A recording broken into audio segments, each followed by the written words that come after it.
2. East Hampton Town Board. We are live, being streamed and recorded. Great. Good morning, everyone, and welcome to the January 9th Town Board work session. Carol, if you please read the roll. Present. Present.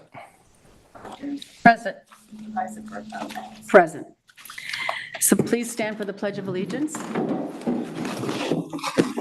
allegiance to the flag of the United States of America and to the republic for which it stands, one nation, under God, indivisible, with liberty and justice for all.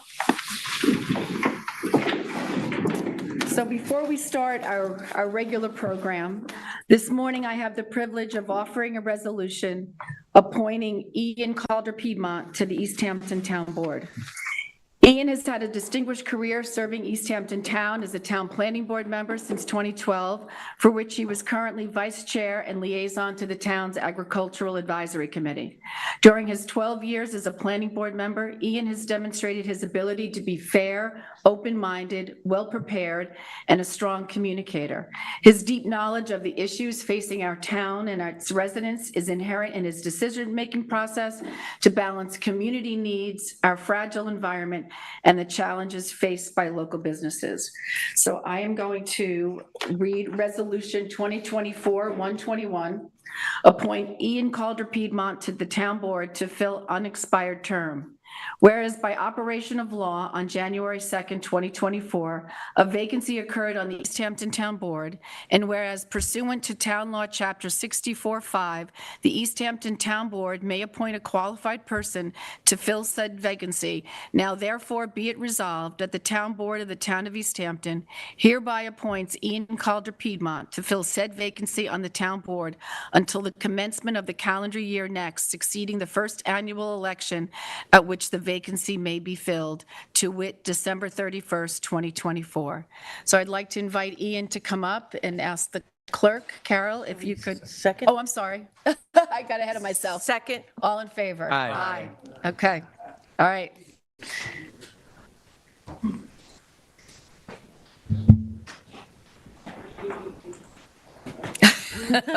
Carol, good. Carol knows the drill.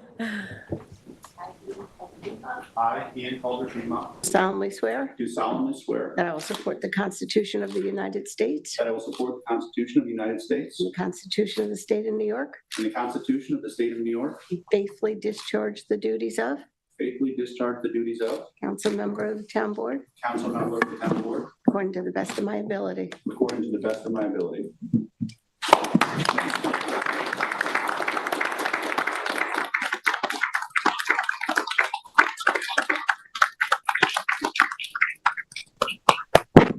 Oops. Oh, what a start we've had to this year, hasn't it? It's been incredible. And Ian, now we ask you to take your seat at the dais.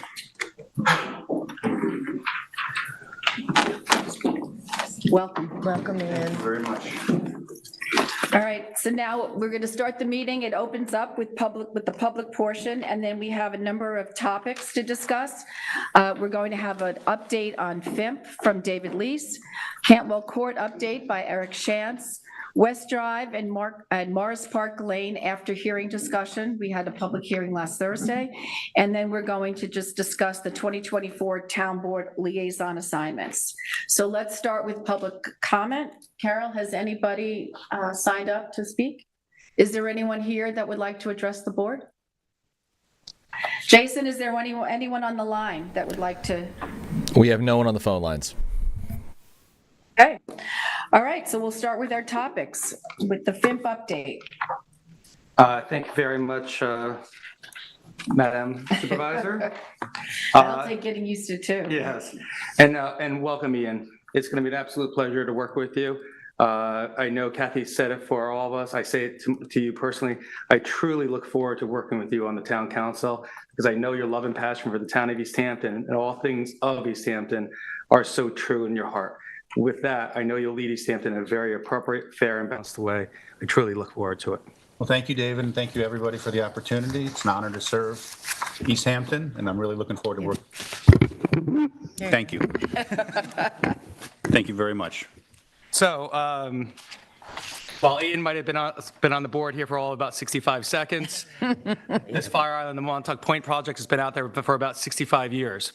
And we're finally here now. So with that, give me a moment just to get all set up here with my commentary. I want to alert the public primarily that the Fire Island, the Montauk Project, FIMP, beach nourishment, is happening. And it is going to be happening within hours, not years, to the start of the mobilization. So it's very important for the town council to make sure that the public is aware of what to be anticipated through the mobilization and through the project and the project length right now as best we can. Also, to make sure that the public is aware through all our platforms, using the town board work sessions, also our social media sites, and word of mouth, how to contact the town board if there's a need for further information, and also our partners in the Montauk area that we've worked with through avocations, such as the Montauk Chamber of Commerce and Montauk CCOM. This is up and live here, Ann? Yes, Great. we're screen Okay, we'll move forward on it then to the agenda for us that we'll discuss today. Right now is going to give a short history on page 2 of the FIMP history, the project scope, timelines, immobilization, and potential resident inconveniences. A short FIMP history for everyone if you're not aware of it. FIMP is the Fire Island to Montauk Point project. It consists of many different phases of beach nourishment, relocation, retreat from the beach in different areas depending on the reaches and the locations. The U.S. Army Corps of Engineers Fire Island to Montauk Point project is designed to manage the risk of coastal storm damage along Long Island's Atlantic coast in a way that balances the risk to human life and property while maintaining, enhancing, and restoring ecosystems, integrity, and coastal biodiversity. This project, as I mentioned, was first authorized by the Rivers and Harbors Act in July 1960. I remember sitting here maybe 11 years ago, and Supervisor Cantwell was here. He said FIMP has been going on longer than he's been alive. And to be at this point, we're on the precipice of it right now. I think as a township, we should be excited. The all sand beach nourishment of downtown was scheduled for late 2025 at the earliest, initially. That was through contract number 3. Through avocation efforts of the East Hampton Town Board, former Supervisor Van Scoik, our partners in the Montauk community, the project will move now to be accomplished this winter under the FEME, which is the Fire Island Emergency Inlet Aspect PL 84-99 Emergency Response Contract. One of the reasons why we're able to get there is through the work of the town council and town staff to make sure we had everything in place that we needed to be able to get to the DEC and to the Army Corps of Engineers and make sure that we can get onto the FEME aspect, which uses the same type of equipment.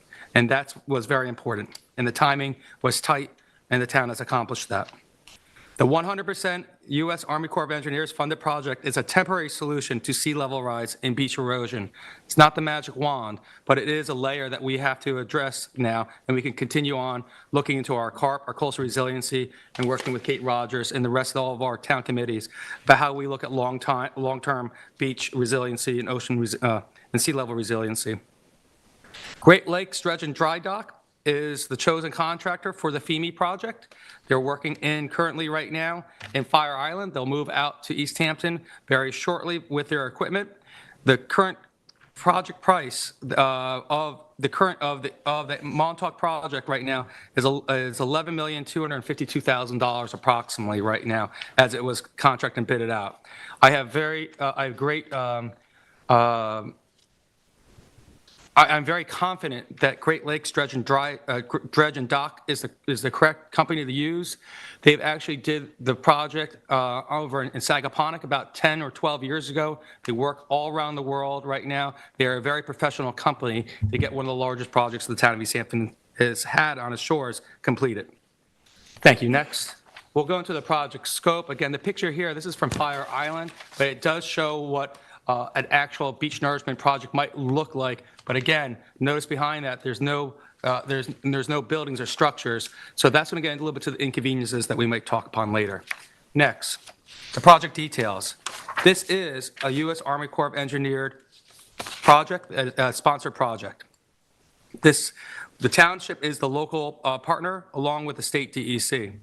The project calls for 450,000 cubic yards of all sand beach nourishment to be placed on the shores of downtown Montauk. to an engineered profile that was designed by the Army Corps of Engineers. And a little bit of retrospect, the amount of sand that we put on the beach every summer maximally is about 20,000 cubic yards of sand. We're now looking at 450,000 cubic yards of sand. Part of the project is contracted also, the details, is to add beach fence and beach grass installation post the demobilization of the slurry and sand infill. We'll be also looking at, this all go after the beach demobilization. They'll be looking to restore one of the pedestrian walkways and the vehicular access points, two of them that are within this scope. Those are on South Essex and also on South Edison. We anticipate, starting Thursday, that there will be about a 2-week window of temporary road closures during mobilization and demobilization of the project on selected sites. I will show you the picture very shortly. South Elder, South Eton, and parts of South Emerson, to allow for the contractors to actually be able to mobilize very large equipment. There will also be part of this would be temporary beach closures during the infill portion of to about 1,000 feet in length. We'll discuss this later on, and I'll show you a diagram. The beach nourishment will come back on a 4-year cycle for 30 years, part of our contract with the town of East Hampton as a local partner has with the Army Corps of Engineers, or on a determined cycle if it was determined to be an emergency situation that the Army Corps of Engineers sees fit. Next, the impending landside and seaside mobilization. This is a picture, I have to just go back 1 second, I apologize. This is a picture of the Ellis Island. It's a 480-foot suction hopper dredge. It's one of the largest boats, hopper dredges in the world right now. This will be mobilized to Montauk and potentially be as close as 3/4 of a mile offshore. Next, mobilization. Again, starting January 11th, 2024, in about 48 hours right now. The staging areas will be off of South Eton Avenue Beach. They'll be staging large equipment, including many D10 bulldozers, 35-foot lengths of piping, and other necessary equipment that will include shacks and such. Part of the contract also allows for the entire Kirk Park parking area to be used. We've been coordinating with the Montauk Chamber of Commerce and their business owners in the local area, even looking at the long-term reach of the time frame. I've contacted membership of the Friends of Erin because they know this might affect how the parade might happen, which is on March 24th, upcoming. We'll continue to coordinate. Please anticipate large dozers and payloaders.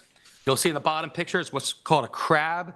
A crab is a survey vehicle that they actually put into the water. It's a couple stories tall. I've never seen one before, and I think people are going to be very inquisitive to see it.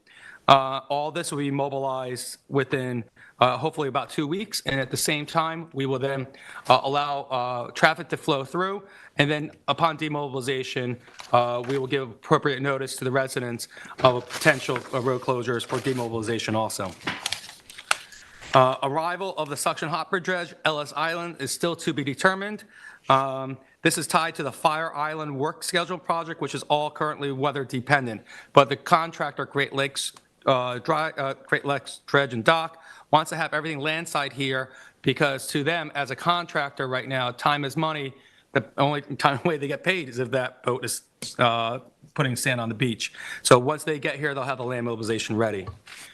Our next slide here shows through a coordinated effort through town agencies, which include but are not limited to East Hampton Town Police Department, Marine Patrol, Highway, and the Town Council, temporary road closure areas that will allow for the large-scale mobilization of the equipment needed for the project, and the beach access point, which is allowed at South Eton Avenue. Please be aware that there will be road closure signs up there. Please don't use this during that time frame. We will remove the road closure signs once the mobilization is complete, or hence in reverse when the demobilization starts and then also complete. Again, this is for a safety factor to allow the contractor to be able to move the equipment in and out as necessary, and to make sure that there's no potential conflict between resident vehicles and then also the contractor in that area then too. Again, any questions on this, please contact myself or my office. Next slide shows the Ellis Island. It's a suction hopper dredge, about 480 feet in length. It's one of the largest in the world. The keel was laid in 2017. It was first started in use in 2020. It holds about 40,000 cubic yards of sand per load. We're anticipating about 2 loads per day of slurry mix that will be going up on the beach. This boat would approximately be about 3/4 of a mile to a mile offshore. So yes, it's about a 500 linear foot boat that might be off the shores of Montauk. So we don't want the residents to be alarmed, but we want them to be more alerted. If there is bad weather, what is to potentially be anticipated, that the boat and the construction company might have to go seek lee from the wind, as they're doing currently for the upcoming storm. They're going to New York Harbor right now. They might come around the point and go into Fort Pond Bay. Again, it will be one of the largest boats to go back in Fort Pond Bay since the Navy was there, decades upon maybe just before FIMP started, decades ago. But again, if you're on the bay side, please don't be alarmed. If you see this boat there, please be alerted that the boat might possibly be there. Our next slide is a timeline, and I caveat this by saying it's all weather dependent. What we do know, January 17th is when shoreside mobilization will be started. February 2024, the exact day is still to be determined. That beach infill will begin. This is all weather dependent and upon the contractor's schedule. We continue into February 24th, is that the beach infill is to continue 24 hours a day and 7 days a week. But that means weather dependent. If the weather is good, the contractor will be working on the beach 24 hours of the day, 7 days of a week, in a safety zone of about 1,000 linear feet, to be discussed later in the presentation here.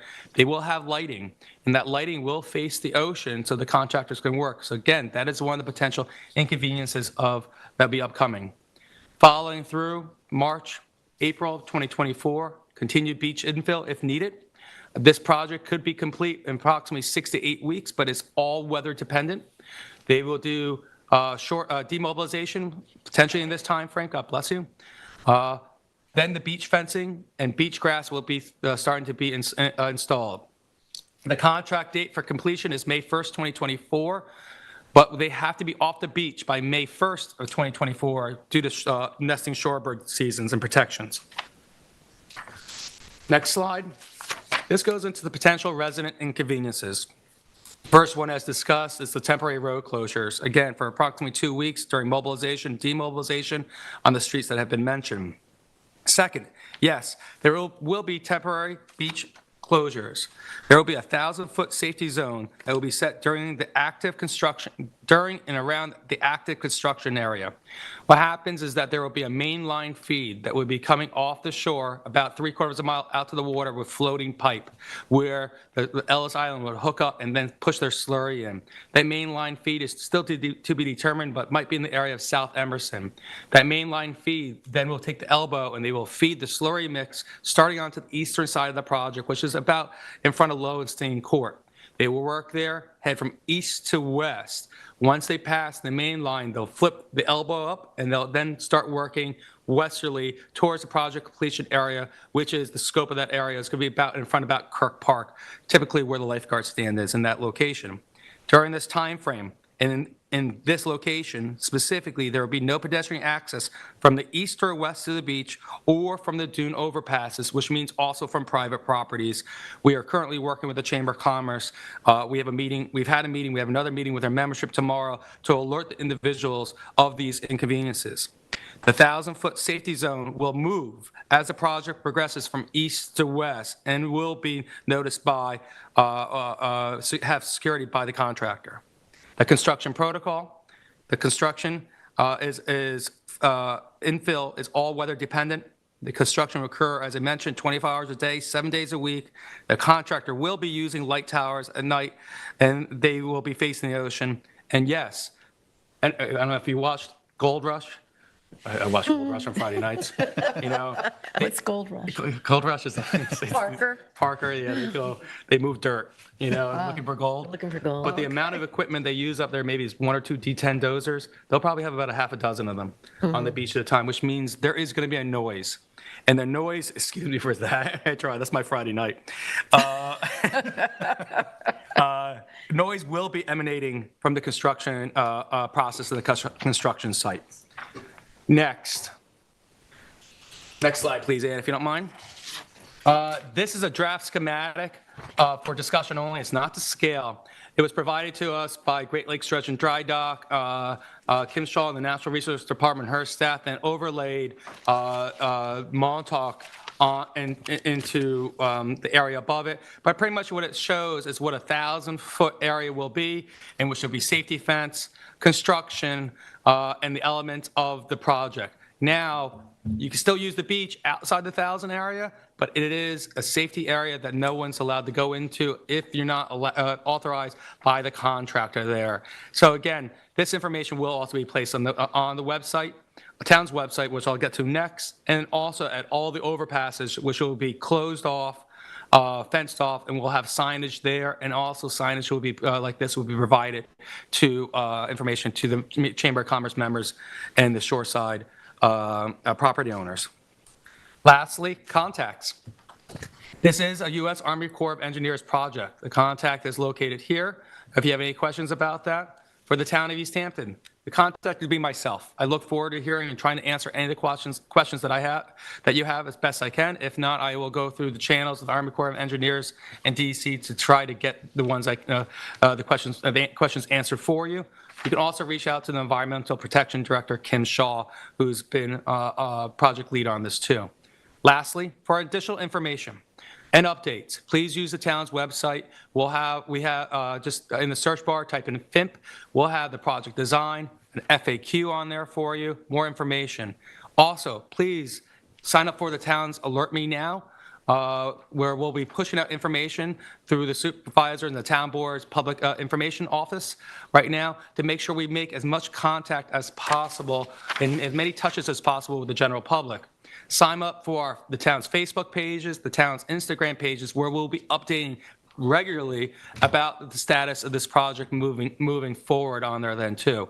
Also, what I ask upon the general public, tell your neighbor. If you hear about this project and you're watching us here right now and you think it's interesting, tell your neighbor, alert as many people as we can, help us on the outreach aspect of it.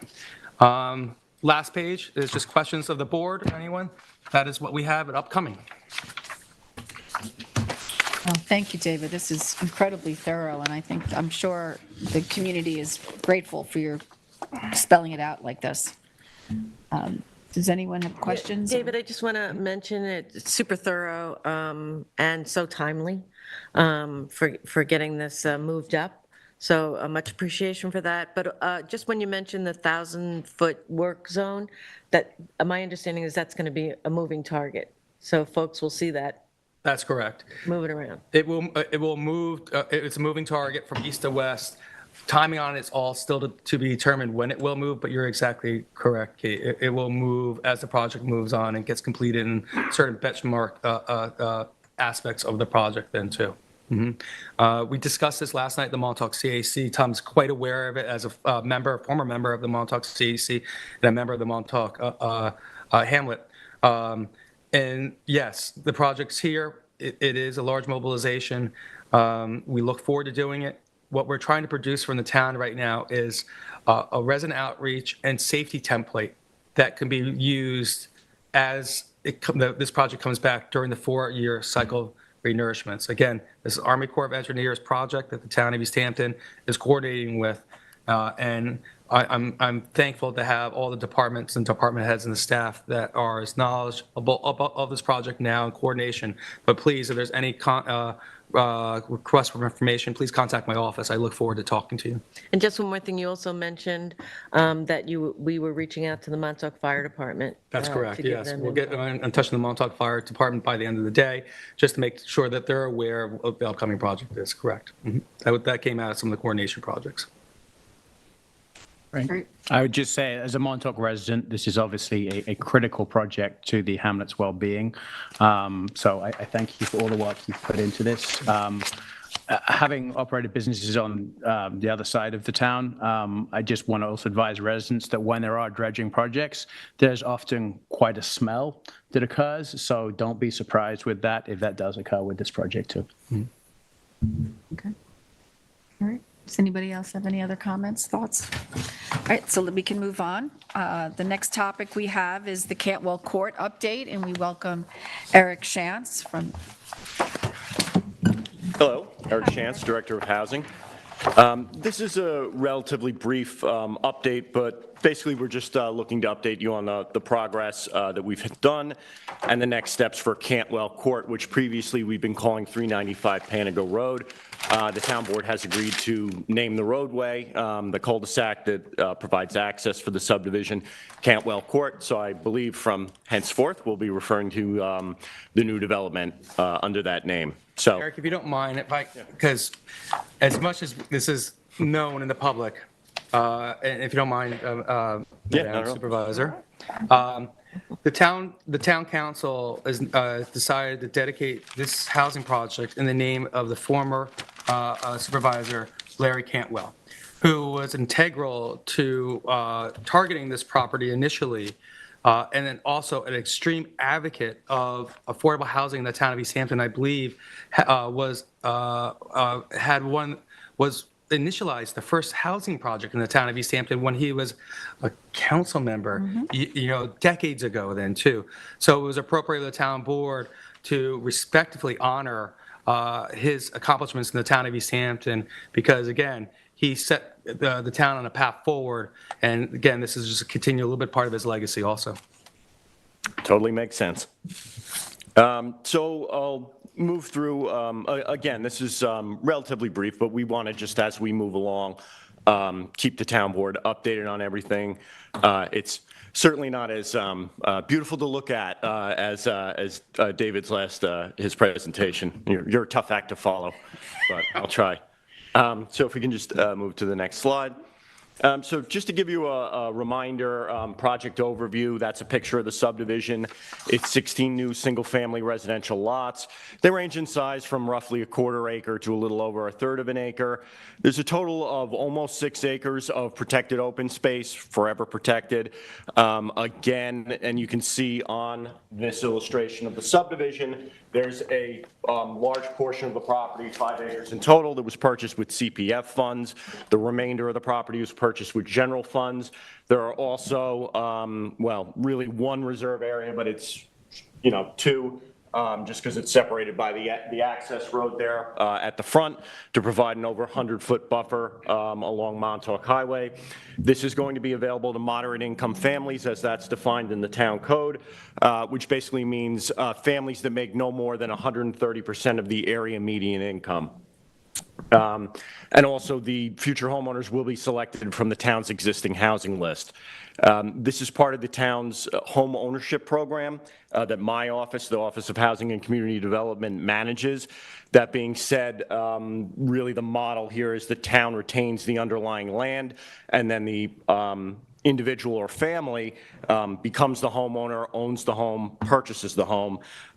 That helps, but by the town basically covering the cost of the land, that helps keep the home affordable. And also as the owner pays off their mortgage and eventually owns the home, they're able to build equity, which is an important piece of affordability. So moving to the next slide. So that's sort of just the general information about the subdivision. These are things that are unique to this project. So we're looking to construct 2, 3, and 4 bedroom homes ranging from a little over 600 square feet, which is the minimum permitted under the town code, to 1,500 square feet. The town board agreed to limit each lot and each home to 10% of lot area in terms of gross floor area. Basically, the idea here is to keep the homes modest in size and affordable. Also, part of this is a matter of aesthetics and community character. It keeps the homes relatively small in comparison to the lot. That's obviously something that's been discussed townwide as something that might potentially change. That being homes that are, the perception being too large for the lot. In this case, we do have small lots, but we're not looking to create substantially large homes on them. Again, that 5-acre CPF open space is open to the public, and it's accessible either from a 50-foot wide strip that leads directly to the sidewalk at Montauk Highway, or there's also a provision for a 10-foot wide pedestrian access from Cantwell Court that was created during the subdivision process. So additionally, there's other program elements that were discussed by the town board. That includes sustainable landscaping throughout the property. We want to see the homes have full basements, washer dryer hookups, quality windows, quality materials, including Anderson 400 or similar, and also all electric. We're looking to incorporate elements into the project that meets the town's energy standards and goals. So basically, to give you a progress report, as far as permitting and planning goes, we basically received all of the permits that we need. We have health department approval. We have a stormwater pollution prevention plan from the DEC. That's basically a plan that controls stormwater runoff during construction and slightly after.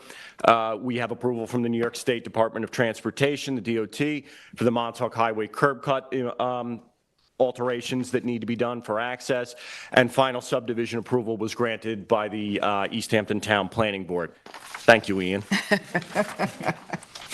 So the last thing that we really need here is we need a building permit to commence work on the roadway. That right now, I've been in communication with the building department, is really just a matter of them getting the paperwork done and issuing the permit. There are no issues with that as far as substantive roadblocks to issuing that permit. So I expect that this week, either later today, tomorrow, we'll have a building permit in hand. So as far as actual physical work that's been performed so far, the only thing that's been done is the road right-of-way and a small material staging area have been staked out on the property. So the surveyor went a couple of weeks ago, just put stakes down so that when construction begins, the contractors, the construction people know where they're supposed to clear. This also, obviously the lot right now is entirely uncleared. It's full of, naturally occurring deciduous woodlands. We'd like to disturb as little of that as possible during construction. So right now the property's basically ready for physical activity and physical work to commence. So really, next slide, please. So really what we're looking at now is the next steps. I'm going to mention that in two parts. One is the infrastructure and road, infrastructure of the road and the utilities. That needs to commence first. The second part is the actual construction of homes, as well as the placement process. So as far as infrastructure goes, these first three bullet points here, you'll see 2 days from now, this Thursday, the bids for the road construction are due. And then shortly thereafter, we're hoping at the next town board meeting, a week from today, we can make a bid recommendation for the town board, and the town board can choose the contractor that's going to perform the road work. That meaning that basically the following week, the week of the 22nd, we can commence clearing and constructing the road. Again, as with anything, there might be some wrenches in the works there, that those dates might not be exact, but basically the point that we're trying to make here is that we're going to try to turn this around quickly, and work is going to start very soon. And the reason that we need to begin work very soon is that we have a deadline to perform site clearing, which is basically we can't remove any trees or do any clearing after March 1st. So February 29th, it's a leap year, is the deadline to complete the site clearing for the roadway, and that's due to the possible presence of the northern long-eared bat, which is now a federally endangered species. So basically, once we commence the clearing, afterwards, so, hopefully some of the road construction can actually begin before March of this year, but from February / March throughout the summer into the fall, we'll be doing the road construction. I anticipate that the actual physical construction will be, won't take until the fall of this year. But I am told by our engineer, Drew Bennett, that sometimes there's usually a kind of a spring and a fall window to get inspections and verifications of utility installation, at least from the Water Authority. So we may miss that window in the spring, which is very soon. I don't have an exact date, but we're probably looking at the utility companies signing off on everything in the fall. That, however, is not a problem because, as I said, there's sort of two parts to this, the other being in regard to the construction of the homes and finding eligible individuals and families to put in those homes. So If you don't mind, if you could advance the slide. So we're looking to begin that fairly soon. We want to get the construction underway first, but basically in March of this year, we're going to be putting out an RFP for home designs for various home models. The content is still to be determined, but it's going to be based off of the Green Hollow Woods sort of formula or setup. Basically, we're looking for contractors to come up with a range of home prices and home sizes for the potential future homeowners. Obviously, depending on the individual, and again, we'll be picking from our existing housing list, they're going to have different family sizes. You know, the names as we go through that list, you know, they might, it might be a couple, it might be a family with 4 children, you know, we don't know. So we want to have a range of sizes that they can choose from. And then obviously, you know, all of these individuals will meet the definition of a moderate income family, making less than 130% of the area median income, but that there's a range in there. You know, there's a range of, you know, they're not all going to make exactly 130%. Most of them will be making less, so we want to be able to provide options. And right now we're looking at hopefully selecting a minimum of 2 different companies or contractors to prepare those home designs and perhaps construct the homes. A maximum of 4 firms. We don't want to have too many. And each firm that is selected will be providing a range of home designs. So the idea here is to give a wide spread of options for the families and individuals that eventually are fortunate enough to be part of this project. Eric, can I just ask a question? We're going to be, it's open to both stick-built and modular? Yeah, and this is something to, you know, I didn't get into all, you know, details of like what exactly the wording is going to be in the RFP because it's still to be determined. You know, Councilmember Lease and myself have been working on this. You know, one of the big problems here, everybody knows, is the cost of construction. You know, we're basing this off Green Hollow, but at that time when Green Hollow was built, we didn't have the exorbitant cost of construction that we have out now. So we're going to have to think on our feet. We're going to have to adjust. You know, we might be coming up with different ideas. We might be looking at, you know, so-called tiny homes or something like that. We're going to have to look into what our options are and figure out how we can build homes on those lots that are affordable to the individuals that we select from the housing list. I think we can do that. I'm very confident we can, but I'm not arrogant enough to stand here today and say, I have exactly how it's going to go step by step. We're going to have to make it work.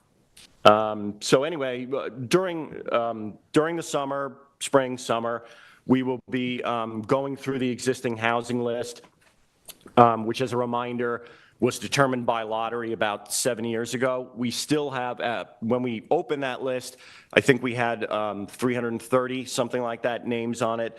As of today, we have 125 individual names on that housing list. Not all, so obviously we're going to go in their lottery order, but not everybody is going to be able to afford, you know, even these homes that we're trying to make as affordable as possible.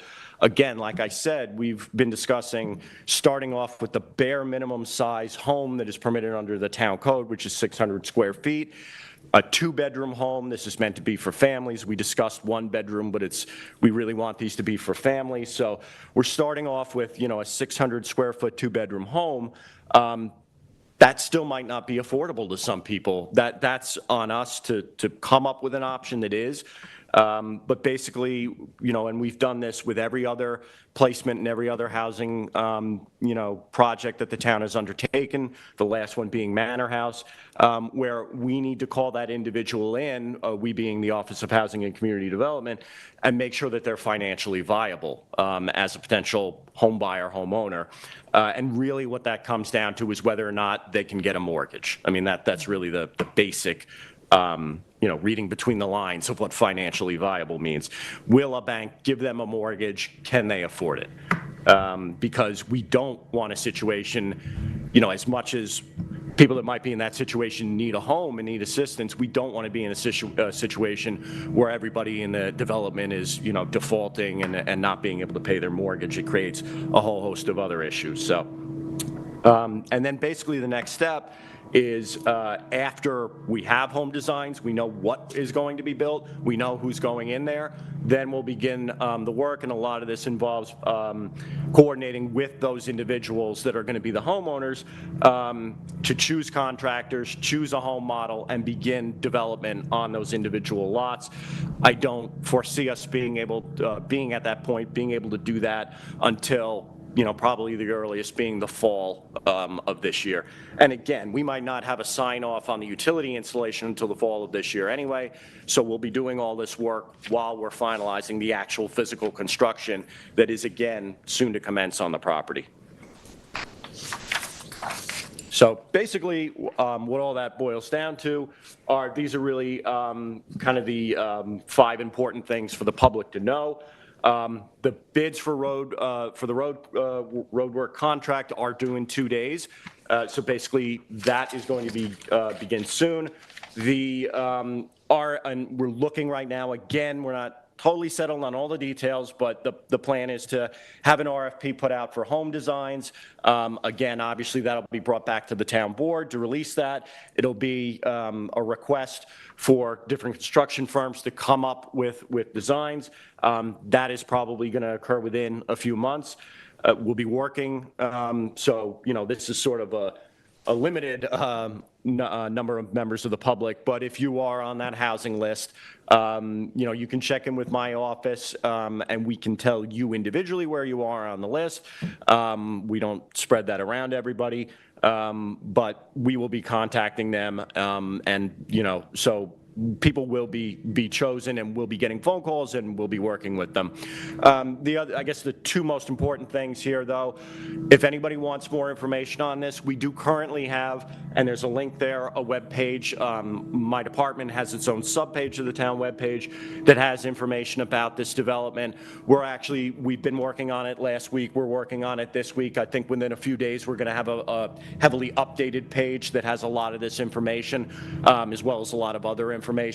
The town webpage does still have some sort of, I don't know if you call them like legacy bits of information, like it says, vote on the proposition for the community housing fund, which was adopted with strong support. So we're going to smooth that out. We're going to update that. We've been constantly updating that. That's a process, but we'll very soon have a page very specific to this development, to Cantwell Court. And then the other important thing to know is that clearing and physical site activities we expect to be happening, to be occurring, if not later next week, the week after. I'm hopeful that we can begin that. Again, we have to meet the clearing window for the northern long-eared bat. But for members of the public, if you drive by and you see vehicles over at that site, which is right next to, well, sort of right where Skimhampton Road meets Panago Road on the north side. If you see vehicles going in there, that's what's happening. So the last slide here is basically just to let you know, we'll be updating you and giving you progress updates throughout the course of this project. Also, another thing that you'll see from the road is that there's going to be a large sign, 2 by 3 feet, 3 by 4 feet, that will likely be this very sign that you see right here, letting you know that this is the future home of the Cantwell Court Affordable Housing Subdivision. We're also going to have a QR code on there that links to that webpage that I was just talking about that gives you some information. So that's basically an update of where we are and where we're looking to be in the coming days and weeks and months. So if the town board has any questions, or if there's anything you want me to go into greater detail on, but thank you for hearing me. That was excellent, Eric. Thank you. Does anyone have questions for Eric? No. I have one question, Eric. I know I could find this information, but the public might want to know too. You referred to the number of 130% of medium income. What approximately is that number? Just so we're aware of who's eligible. It's close to, well, it's tough because it goes by family size. Okay. For an individual, I think it's actually around about 120, 130. Because actually the individual income is around is around 90, 80, a little higher in the 80. Yeah, it's funny because everybody, I should have that memorized. I should memorize that table, but I don't have it memorized. And it does go by family size, so. And perhaps I should too. I don't mean to put you on the spot. I just think it's helpful. Yeah, to no, know no. It, families are eligible. I guess the best way to visualize this is, because I think a two-person family is around 180, 170, around there, probably a little bit lower. So it's really sort of, if you have a couple that is both making around 80,000, something like that, that's sort of the income limit. So you're not talking, especially out here, everybody knows it. You're talking about a family or an individual that is sort of just getting by mainly because of the cost of housing. So. And that gets updated every year, correct? Yeah. HUD publishes those numbers, and then we work off of that. The town has set the limit at being 130%. Based on various programs, various developments, really 120% is usually the highest that we've seen. But, as a reminder, more for the public, the town board went even higher on that because of the unique discrepancy we have between the, average income and just the exorbitant cost of living and cost of housing out here, so. And if you haven't already done it, Eric, it might be helpful if that chart gets put on the Yeah. website as you update. Yep. Great. And then one follow-up, if I may. Sure. You mentioned that there's a list already that you'll be selecting from, but if anybody out there is interested in, this project or future projects, who should they reach out to and how should they get on a list? Well, they should reach out to my office, Office of Housing and Community Development. Again, you can find it online. I can, really, I'm the person to speak with. I'm happy to say that I have Joanne Pilgrim assisting me now, and she'll be helping with that, formerly of the supervisor staff. So we'll really be the people to speak to, Eric Shantz, the director, myself, or Joanne Pilgrim. But what was the second? Oh, about the list.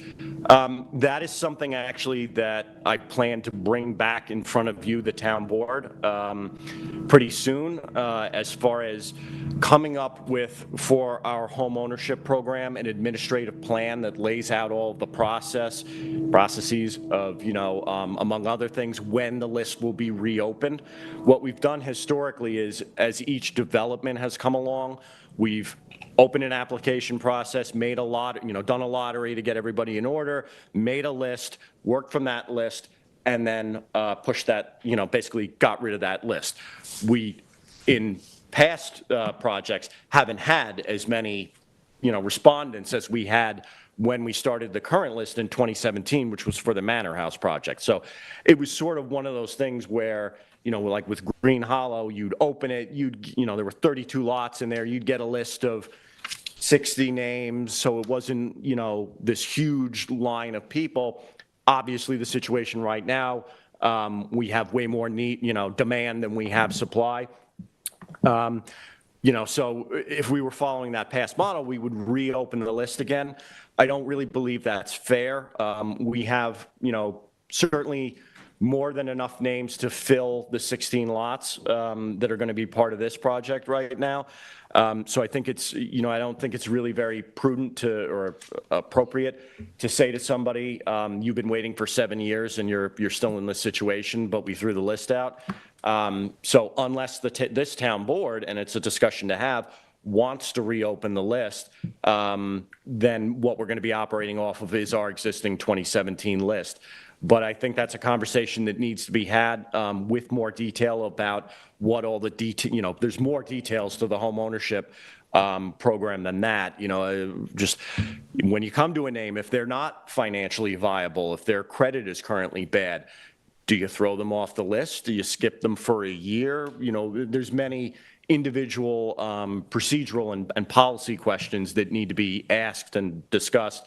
So I think that's something, that's a coming discussion for this board. But as of right now. And your office only deals with home ownership. Yes. But for the apartment rentals, just contact the East Hampton Housing Authority. Yep. Then too. So, So right now with the housing list, droning on, but really this is big preface into saying the list is closed, for this development. That being said, David points out correctly that what I'm talking about right now is that focus is narrowed to home ownership opportunities, which is what the town of East Hampton's housing department, my department, handles. The East Hampton Housing Authority was largely created to handle rentals. My department really doesn't work in the business of being a landlord. The East Hampton Housing Authority does. So anybody who needs rental properties, again, this is something that's is on the website, will be on the website. We encourage you to contact the East Hampton Housing Authority. Obviously, they have the same problem that everybody has, where the demand is very high and the supply is very low. But absolutely, I think if you're looking for, if you are in need of housing and you're looking for hopefully a shorter term resolution to that, we would advise you to contact the Housing Authority. And so one of the final steps here is this is a milestone moment, and that's why Madam Kathy, sorry, I'll get there. We wanted to put this back forward as part of the town's initiative for all hands on housing, and that we move forward many of our housing projects, and we're now at a point where we're almost at a shovel in the ground and a groundbreaking ceremony, and we will invite the public to that, to advocates of affordable housing in the community, to Larry Cantwell and others, and we'll put that out there on our social media platforms then too. But again, to alert the public, not to alarm, but to alert them that this is an impending project that will be moving forward, but again, for the greater good of East Hampton. So thank you, Eric, for working with the board on this. No problem. Thank you. Thank you, Eric. Thank you. Thank you. Okay, so the next topic we have is the West Drive and Morris Park Lane. After hearing discussion, we had a public hearing on Thursday night. Thank you, Ann, for putting up the map. As you can see on West Drive, we were looking to put stop signs at the intersection of Morris Park Lane, heading south and heading north, and then along West Drive and Morris Park Lane, putting a 8,000-pound weight limit or 4-ton weight limit there. What we've heard, this came up in the East Hampton CAC over the course of last year, that folks are cutting through there to go from Springs Fireplace Road to 3 Mile Harbor at excessive speeds, and also a lot of commercial vehicles coming from the corridor on Springs Fireplace Road. And you could take it down now if you would. Thank you. So what I wanted to do, and I think this is something we're going to do moving forward, when we have public hearings, we should have after hearing discussions in a relatively short time frame from the public hearing. So we had a couple of folks that came and spoke at that hearing. It was Sheila Hayes, Elsie Nelson, and Alan Gregg. They had some questions, and I had advised that they give their information to the clerk, which they did. And over the weekend, I spoke to all 3 community members to just gauge their feedback on the proposal. And all 3 were supportive of the stop signs and the weight limit. So they would like to see us move forward with that. But they are concerned with the amount of traffic and the speed at which the vehicles go through there. So I had said that I would reach out to PD once we get this legislation passed, if we could ask the town attorney to put it on for the 18th for adoption, that we work with PD to go in there and just make sure that folks are, abiding by the speed limit. And maybe we could put the trailer down there to get some data to see how fast people are going through that area. I think we could also reach out to the school districts, because there is some concern that the buses are cutting through there as opposed to driving around. So they're just looking for anything to see that we could slow this traffic down. As Sheila Hayes shared with me, they've really seen an increase in the amount of traffic over the last 2 years, a lot of construction trucks going through. Their concern is that it's not really, while it's in the town highway system, it's a narrow road compared to many roads in the town highway system. They do have suggested speed limits down there. It says 15 miles an hour. But there's just, if a car is parked on the street, kids are playing in the street, riding their bikes, dogs and cats are roaming the neighborhood. They're just very concerned. So I think we keep an eye on that, but in the interim, this is a good measure to move forward with. I don't know. Yeah, I agree, Kathy.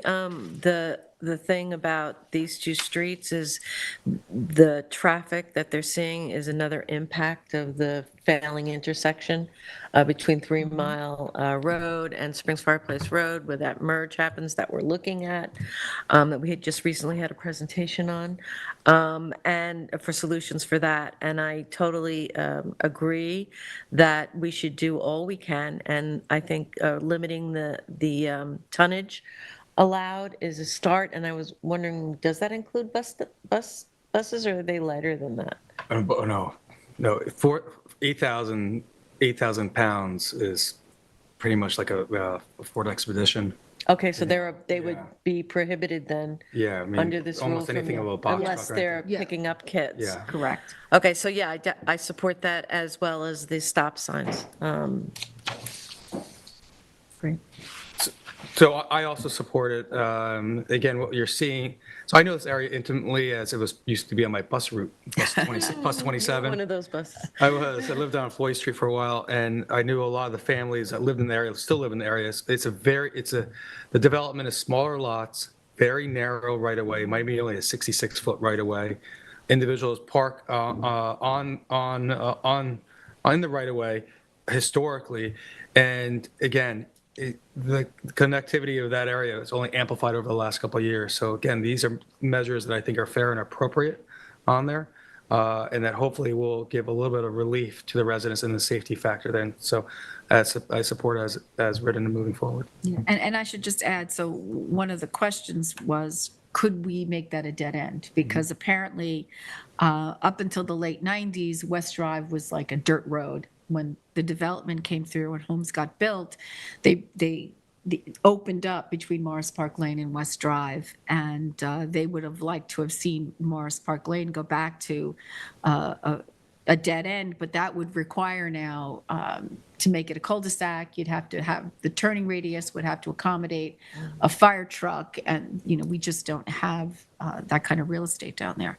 So we're hoping that this is gonna, help the residents down there. But what I've also mentioned, and I said it in the state of the town, is that, there's a lot of neighborhoods in our community that are seeing impacts from traffic. And that's just because, in the last 10 years, we've seen our year-round population grow by a third. As we've said, we think that's an understatement.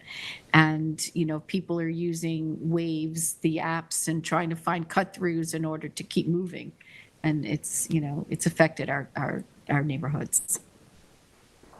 Yeah, I mean, I would add, it goes back to the housing issue we have, which is that you have far more people commuting for trade out here, trying to earn their living. And, with that increased traffic on the road, people are looking for means. I mean, we've heard issues beyond this area with the cut-throughs going on. So, it goes back to that for me, that the sooner we can get more housing into the community to help house tradespeople, the more we can actually mitigate this issue. Yeah, I agree with the other board members. I watched this public hearing and I support the measures proposed. And then I want to reiterate what Kathy said, and I think other board members as well, which is traffic is a bigger problem. I'm excited to work with the board on it. I've lived on Miller Lane East in my time in East Hampton and Church Lane, so also known cut-throughs. And I think we have to look at this problem and all problems holistically, so we're not just diverting it someplace else. But I think the measures proposed are prudent. Great, thank you. All right, Rob, so for the, Say the 18th? yeah, the 18th. All right, so lastly, the last topic is the 2024 Town Board Liaison Assignments. I thought it would be a good idea to discuss the different projects and the departments that all of us are going to be responsible for. So I think it would be helpful if we each took our own liaisons. I don't know, Kate, if you want to start Or are you Or- going to go down the line? Okay, I'm happy to start. Ladies first. Oh, thank you. There's only two of us now. So, yes, so I am the liaison to the Wayne-Scott CAC. I am the liaison to the Planning Department, Natural Resources, Building Department, Code Enforcement, Animal Control, and Justice Court. So basically the land use boards. One of my projects I'm working on, which ties into all hands-on housing, is code amendments, and this is to ensure that we can encourage the ADUs and any measure we can for housing affordability in those zones. My projects that I'm working on right now are a grant, a $600,000 grant that the town received from the Department of State for the local waterfront revitalization plan, the LWRP update. This grant will focus, and it again is very timely considering what we're seeing happening in downtown Montauk. This grant will focus on developing a resiliency plan post-FIMP, which will include community engagement to develop that plan, which will include looking at the hard topic of migration. I'm also working on the zoning code amendments group, and I'll have a report in my liaison report on that group. The Wayne-Scott Hamlet Study Implementation Plan, the Springs Fireplace Road Corridor Study, Community Choice Aggregation, and developing that. Hopefully, we'll be able to move forward with that in 2024. The boards that I am a liaison to are the ARB, Planning and Zoning Board of Appeals. My committees are the Litter Action Committee, Energy and Sustainability, the Waterfront Advisory Committee, Friends of Georgia Pond, which is an external committee, and the Coastal Assessment and Resiliency Plan Committee, which is CARP, and an internal committee that I will continue to work on, and we'll miss you, Kathy, is special events and film. Great, thank you. Tom, you want to go next? Sure, certainly. So my CAC Hamlet is Armaganset. We had our first meeting last night, which was very successful. Departments I cover are Human Services, the Fire Marshal's Office, Sanitation, IT, and the East Hampton Town Trustees. For all hands on housing, I will be working on ADU, accessory dwelling unit implementation, so I'll be working closely on Kate with that. Internally, key projects I'm working on is digitization of town records, the Montauk wastewater project, along with the Peconic Estuary Group, focusing there critically on water quality in the town of East Hampton. The Brooks Park restoration, the Marine Museum restoration, and then for boards, I'm on the Licensing Review Board, the Fort Hill Cemetery, and the East End Fire Commissioners. For citizen committees, Emergency Preparedness, Tick Control Committee, Wildlife Management, Anti-Bias Task Force, the Arts Council, the Disabilities Advisory, the Business Committee, and the East Hampton Youth Task Force. I would just ask if we have citizens that are interested in any of those committees, please do reach out to me. Internally, I'll be working with Kate on these special events and film, taking over from Kathy, so big shoes to fill, and the Public Safety Group. Thank you. David, do you want to go next? You want to use mine? It's bigger type. Thank you, Tom. It is teensy tiny, just for David's sake, so people know that No, it's I'm not. You haven't gone to microscopic. glasses yet, huh? Oh, I've got to check my insurance plan. Thank you very much. I'm going to continue some of my same liaisons from last year. I will continue on this year as the Hamlet CAC liaison for Montauk. My departments would be Buildings and Grounds and Parks and Recreation, the Highway Department, Aquaculture, and Land Acquisition and Management. I will continue to be a liaison to the Cantwell Court project, as we just mentioned, and had the presentation here. Key projects that I will be shepherding moving forward is the Montauk Playhouse expansion, the Second House Road roundabout, the Fire Island, the Montauk Point project, Second House restoration, Star Island commercial dock reconstruction, CDCH pretty much doing the analyzation of the structure and getting prepared for going out to a potential licensee agreement in this future year, depending on how the board feels, and we'll bring that to the board. the Stephen Hannah's Path Roundabout, cemetery restoration, and the hatchery, aquaculture hatchery consolidation. Boards I'll be working with will be the YMCA, Oak Grove and Atlantic Avenue Cemetery, Community Preservation Advisory Board, the Water Quality Technical Advisory Committee. Citizens committees would be the Nature Preserve Committee, SLIPS Committee.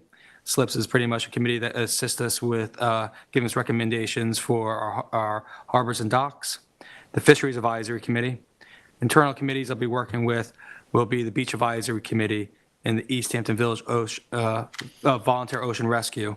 I also will like to continue working with, in the meetings, with the Community Housing Advisory Board, as I've worked to this point, as we continue to move forward with Councilmember Calder-Piedmont. Nice. Ian, you want to go? Thank you, sir. Yeah, so my hamlet in CAC is Springs. That's the hamlet in which I live, so I'm particularly excited about that. Departments, housing and community development, tax assessors, tax receiver, and town clerk.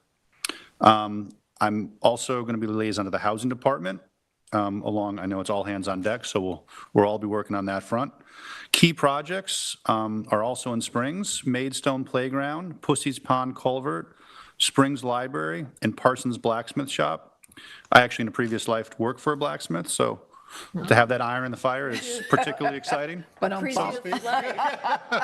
have to get out the hammer myself. And I have information on all those to give to you as well. Great. For boards, the Board of Assessment Review, Board of Ethics, LTV. Again, I'm a former LTV board member. I very much appreciate the work they do for the community and government transparency and everything else. So very much looking forward to attend those meetings. And then the Community Housing Advisory Board. I know Dave's been working a lot, and I'm looking forward to jumping in and doing whatever I can to help there. And for the citizens committees, I think I jumped the gun on this: Springs Park and property management. So obviously I've got to get up to speed on all of that, but I'm looking forward very much to be the liaison for those committees, departments, and projects. Great, thanks, Ian. And then I am going to continue on as the liaison to the East Hampton Sag Harbor CAC.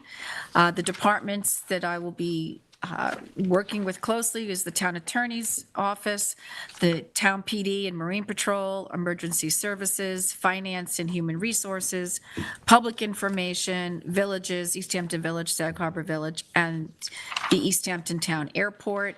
For all hands on housing, I'm going to continue on the project for the Route 114 project. Some of my key projects are the new senior center, wireless communications, modernization of town government, professional development for town staff, and we're looking into a website refresh.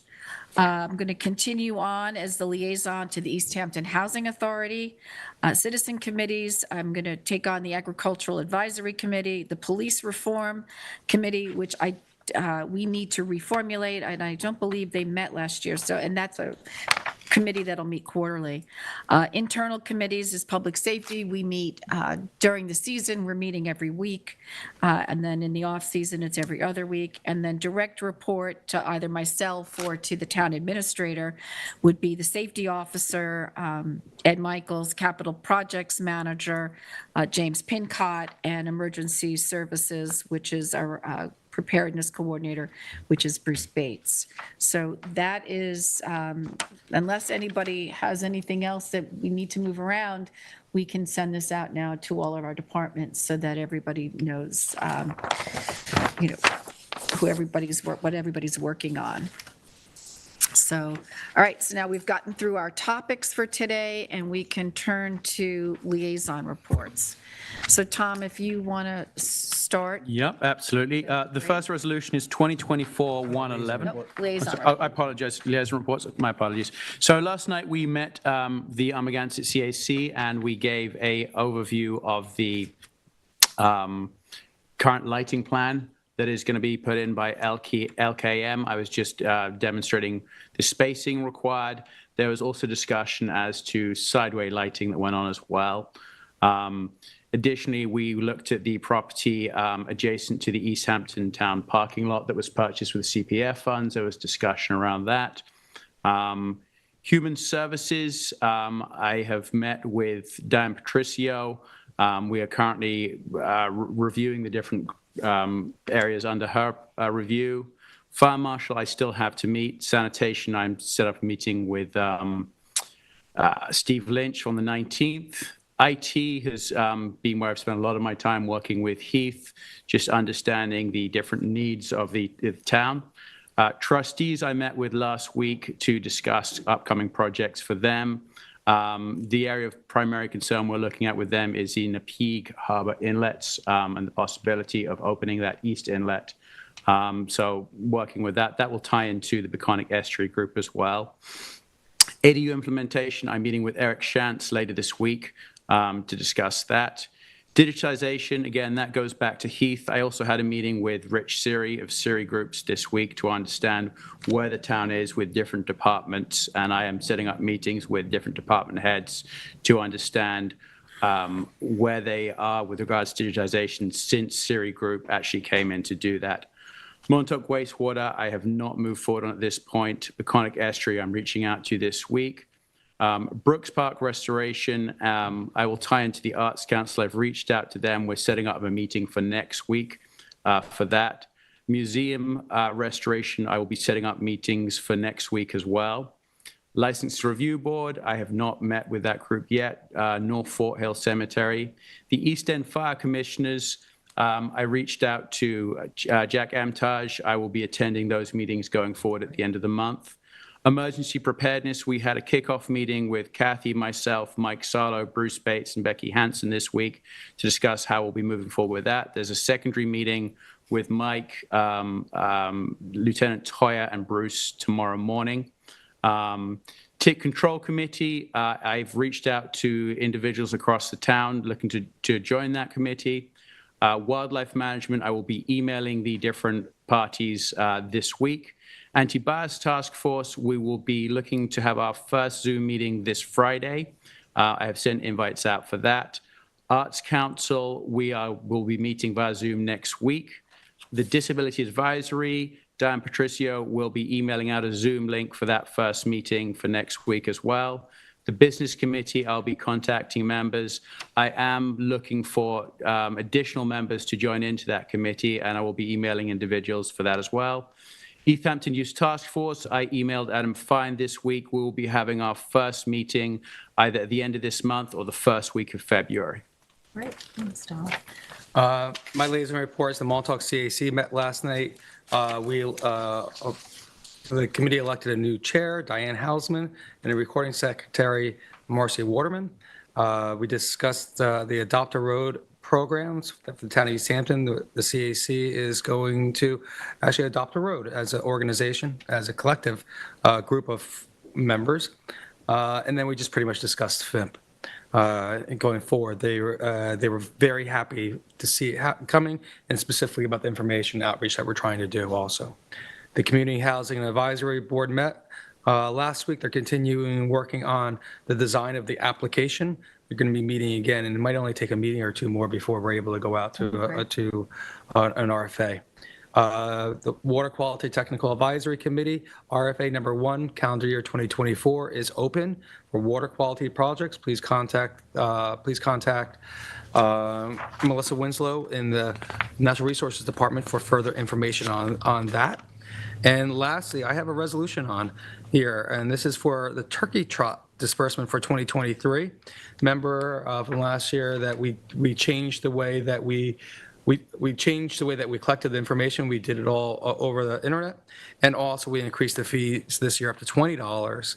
We had a record amount of proceeds in the amount of $15,074.16 to be distributed between the Montauk Food Pantry, East Hampton Food Pantry, Springs Food Pantry, and East Hampton Meals on Wheels, equally in the amount of $3,768.54, which is more than double what we've ever done.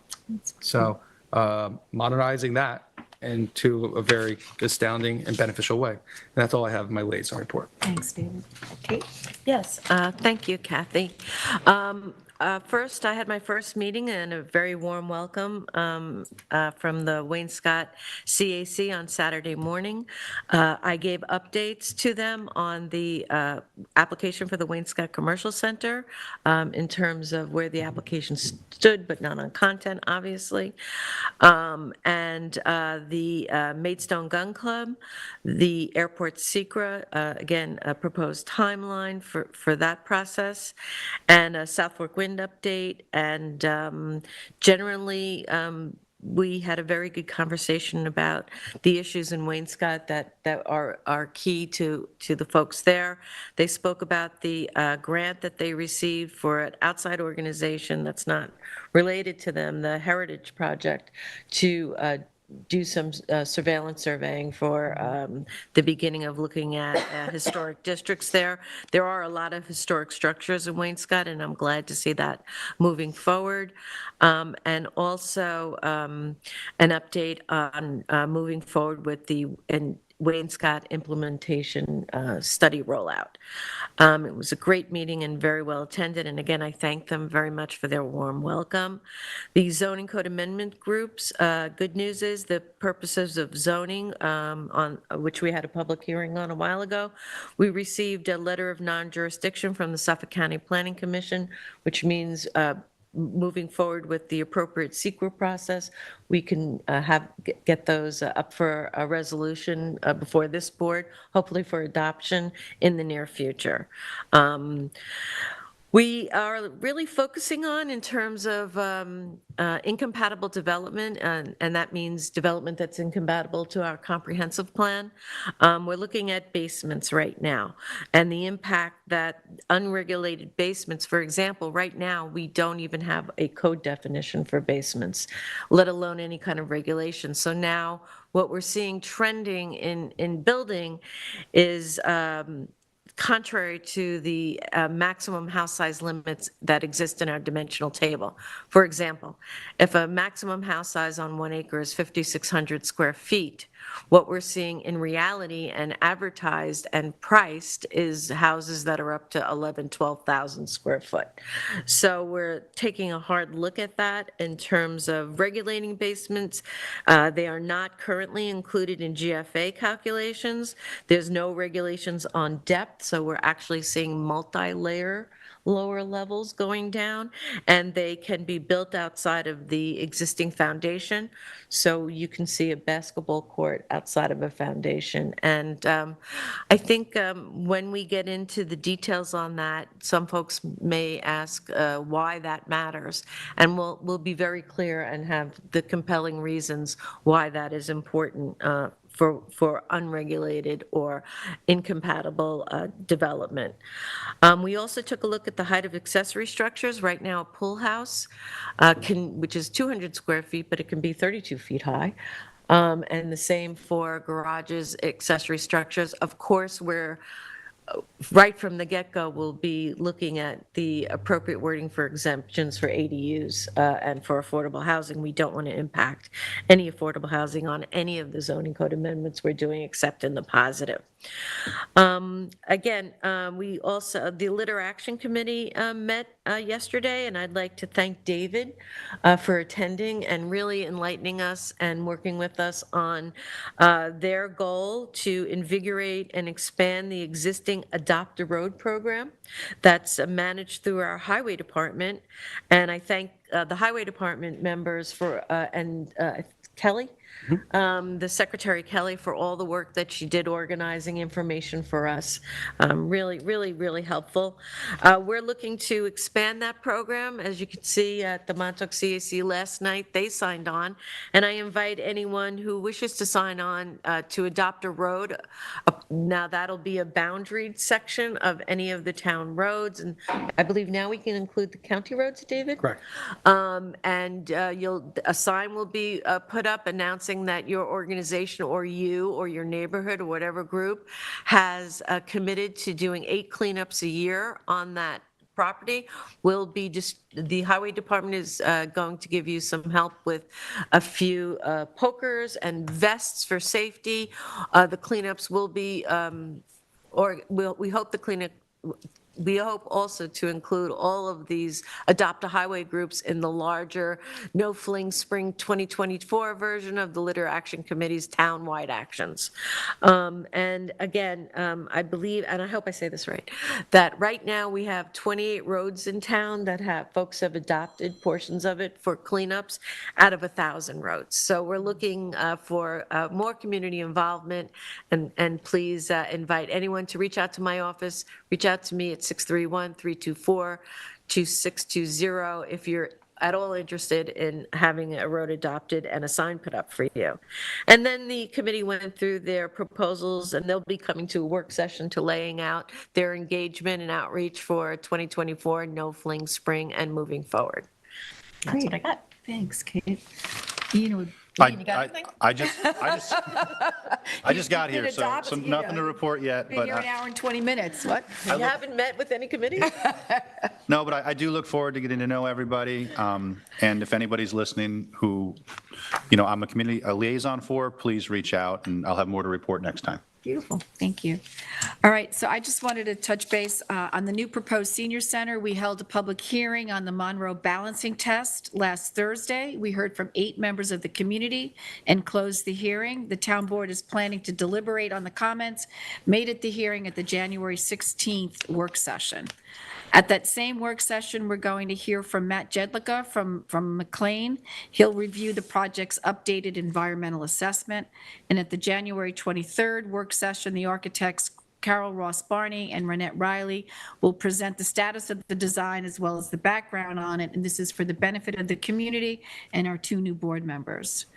The East Hampton CAC met last week. They elected their officers. We have a new chair, Jerry Butler, Vice Chair John Whelan, and Secretary Bob Brody. The East Hampton CAC passed a resolution that they concur and commend the town board for actions taken at the organizational meeting, and it supports appointing Becky Hanson, Town Administrator, Nina Deck, Public Information Officer, Neji Valera, Deputy Town Budget Officer, and fully staffing the Town Attorney's Office. We also discussed in new business the area of Tanbark Creek, Soak Hides, and Abraham's Path as it relates to the drainage. We know that it floods horribly there. So I reached out to Natural Resources and have asked them to document that flooding so that we can forward images to the Suffolk County Department of Public Works as they begin engineering the 3 Mile Harbor Road reconstruction in 2026. They've also asked, and I need to have a conversation with Steve Lynch and Melissa Winslow about this, that we look at potential options to address drainage on Abraham's Path, since that's a town-owned road. Want to remind folks that the East Hampton Fire Department is holding their community dinner this week. It's Thursday, January 11th, and that's from 5:30 to 7:30 in their temporary new location at the East Hampton High School cafeteria on Long Lane. And then wanted to remind folks that your property taxes are due on Wednesday, January 10th. You have a number of ways to pay, and that's online on the town website with a credit card, debit card, or e-check. You can pay by mail, but it has to be postmarked by January 10th. You can go to Dime Bank. You can pay it in person at the tax receiver's office at 300 Panago Place, Suite 106. Or we do have drop boxes, one here at Town Hall, one by the tax receiver's office, and one at the Montauk Playhouse.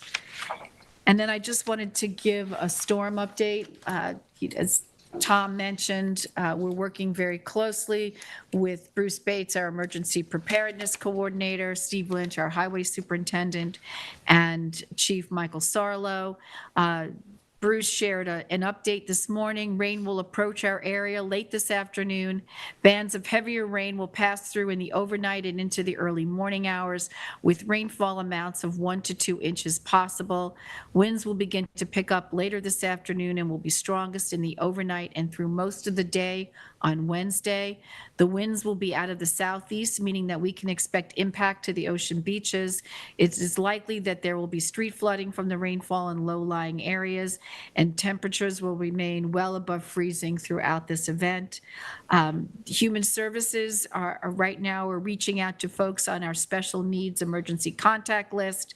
This is a computerized registry of town residents with special needs who need to receive evacuation and shelter assistance during natural disasters like hurricanes or severe flooding. This is a free and voluntary registration. We also have a reassurance calling list that Human Services keeps. So if anybody's interested that, wants to be kept up to date, they can reach out to our Human Services Department at 631-329-6939.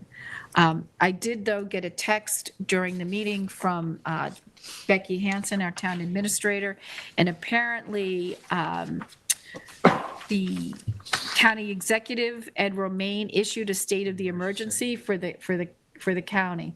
So we need to regroup after the meeting and make a decision. We do have a ZBA meeting scheduled tonight at 6:30, so we need to decide whether it's safe or not for us to continue with that meeting or if we need to, actually cancel it. So that's something we need to make a decision on in the next couple of hours. So that's what I've got for my liaison report. And now if we could go to resolutions, Tom, and you could start us off. Resolution 2024-111, resolved that the Budget Office is hereby authorized to pay Andrews Technology HMS the sum of $44,473 for licensing and maintenance support for the fiscal year 2024, commencing February 1st, 2024, and ending January 31st, 2025. Second. All in favor? Aye. I'd like to gladly like to offer Resolution 2024-111. It's a 2023 budget modification and distribution of the 2023 turkey run for fund net proceeds, increased revenue line in the amount of $15,074.16, and increase the expenditure line in the same amount, and distribute this amount equally in the amount of $3,768.54 in the Montauk Food Pantry, East Hampton Food Pantry, Springs Food Pantry, and East Hampton Meals on Wheels. Second. All in favor? Aye. And I have Resolution 2024-113, and this is to appoint the Energy Sustainability Committee members for 2024. Second? All in favor? Aye. I have Resolution 2024-114, and this is to amend Resolution 2024-103 for the Judges Road reimbursement. You'll remember that we did a resolution to reimburse Judge Filer for his robe, and resolve that that resolution is amended from $649.80 to $558.28. Second? All in favor? Aye. Resolution 2024-115 is to waive alarm fees for Stony Brook Medicine because Meeting House Lane Medical Practice is a state entity. It is not subject to fines imposed on the state by a political subdivision, so the outstanding alarm fees in the amount of $5,000 are hereby waived. Second. All in favor? Aye. 2024-116 is to approve town employee travel reimbursement policy. Second. All in favor? Aye.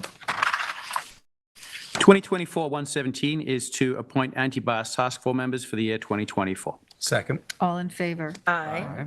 2024-118 is to appoint additional members to the 2024 Armageddon Citizens Advisory Committee. Resolved that Caroline Cashin be added as a member for the 2024 calendar year. Second. All in favor? Aye.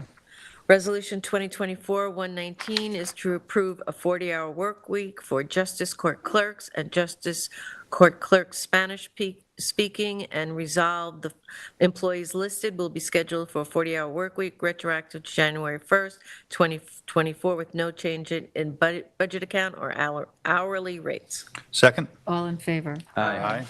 Resolution 2024-120 is an update to the 2024 employee budget account for 2 employees. This is retroactive to January 1st, 2024. Danielle Peridin in housing and Melanie Warren in natural resources. Second? All in favor? Aye. Resolution 2024-122 is to appoint Jennifer Casper Folks to the Planning Board to finish the remainder of Ian Calder Piedmont's term expiring December 31st, 2026, effective retroactively to January 8th, 2024. Second. All in favor? Aye. You'd like to invite Jen to come up and get sworn in, please?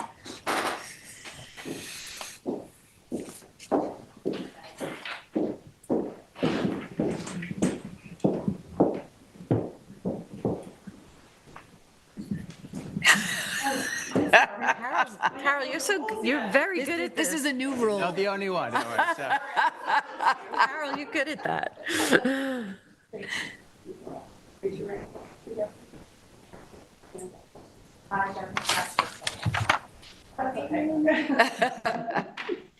Do solemnly swear Do solemnly swear that I will support the Constitution of the United States that I will support the Constitution of the United States and the Constitution of the State of New York, and the Constitution of the State of New York, faithfully discharge the duties of and faithfully discharge the duties of planning board member planning board member according to the best of my ability.